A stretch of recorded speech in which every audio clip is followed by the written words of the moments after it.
We got leaders in the White House. The ones in charge of what goes in and out of this country. And here goes, how long now? These children been held in a detention. So still 400 kids that have not yet been reunited with their parents or their family members. And guess what? They signed off to agreeing that, you know, if the children can be held up until someone can come and claim them. How about this? How about you already deported the parents? How the fuck do you expect somebody to come claim their kids? Okay. You see, I already know what this is because I'm one of the victims of those from in the early 60s. Excuse me, in the late 60s. Early 60s, late 60s. But I was shuffled around like that too. I'm a victim of black market adoptions and everything. I'm telling you, these children are being held so they can hate their own kind when they get older, because they're going to get adopted. They're going to get adopted by a bunch of white people. Mark my word. And some of them are going to be used for labor and don't even realize they're going to be enslaved until they come to their senses and leave home. Some of them are going to be used as a token for white people to get into politics. Like, look at me. I love everybody. Then there's those children that get adopted, of course, that they will be loved and all of that. But let them want to date in their race or get attracted to something other than white. They're going to be disowned as quick as you can say their name. This is what happens to kids like us. You know what I mean? There's a reason why most of them adopt us. They don't adopt us because they sincerely love us, especially when they're wealthy people. Because if they're so wealthy, they can afford to get, you know, artificial inseminations and, you know, pay for eggs to, you know, be placed in a woman's womb so she can carry a baby.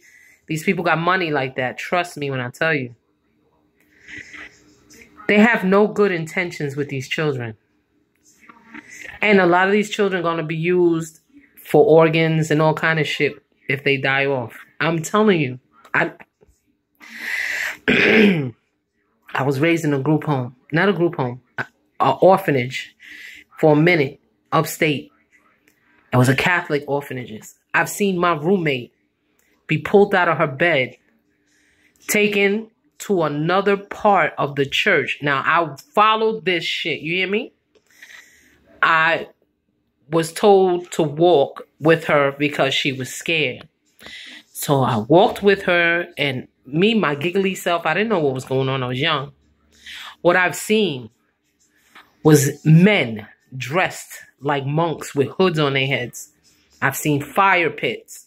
I've seen all kind of weird, like, symbolic shit. Like, people were holding sticks with curves in it, and they had, like, dead animal things they were wearing and stuff like that. And when I left, they had me coach her, because I was a little bit older than her, coach her to take off her clothing and put on what they wanted her to put on. And they made her wear something red, like a red gown of some sort. And from there, they told me I should leave. And someone escorted me back out. When she came back in the room, was like almost daylight. When she came back in the room, she was totally silent. She almost looked like she was under a trance. But when later on in the day, when she did come to, she explained to me that she had sex with every man in there. Not only did she have sex with them, she was forced to kill an animal. Like, she had to do it. And she was blindfolded. Like, bits and pieces. I'm telling you. If you think that the juju ain't real, the juju is real. The juju and the satanic rituals and shit, like, this shit is all real, and it's underneath. It be in the basement, the sub-basement. It'd be like beneath the basement, like underground deep in the churches, Catholic churches. I don't know no Christian churches or Baptists or none of that. I was in a Catholic one. And let me tell you what else happened to me. After her giving me knowledge of what happened to her, she told me to be careful. Ever since then, I was running away from that group home. And then I spoke to the only one counselor that I thought was, or staff member that I thought was all right. And she told me that I shouldn't talk crazy and I should shut up.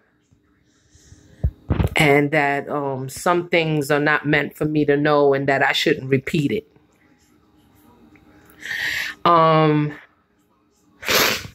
Ever since then, while I was in there, I would have nightmares of me being in the top of the church, right? Like inside the church, like an attic of the roof of the church. And the church pews were on fire and the flames would get to the ceiling where I'm at. And it was melting the floor. And I'd hear a voice, like a voice was telling me that, you know, for me to come with it. I don't know how to explain it. It wasn't talking English, but it was weird. And I felt the flame on my feet. It was like I was holding onto a carpet and it was melting. The whole floor was melting, like I was going to fall down into the fire where the pews and shit is at in the church. And the church that I was dreaming of was the actual church on the campus. Understand what I'm saying? And to be honest with you, when you go, there's a part where you go to the group home, I mean, through the house where all the kids are at. Then there's a long corridor. You walk through that corridor and then you make a right turn. And then there's another corridor. On that right turn, you keep on going down the corridor, you're going to head into the church. Before you get to the church doors, there's the double door, and then there's another single door. That single door leads to the basement. And that's the door that I went through with Homegirl. We ended up going down. Now, in that, in the church is straight ahead, but I kept on having that reoccurring nightmare of being on fire, or, I mean, not me on fire, but the church is on fire below me while I was in the attic. And what it was trying to tell me, pretty much, I think it was just basically trying to tell me, mind my business, or I'll burn in hell. I guess that's because that's how I understood it when I was a kid. But it was the scariest shit. And real talk, that juju shit is real. It's real. It's real. Niggas be doing all kind of sacrificial shit with innocence and blood all the time. Trust me, that pizza Watergate shit, I believe it. I swear to God, I believe it, man. Man, listen. Hey.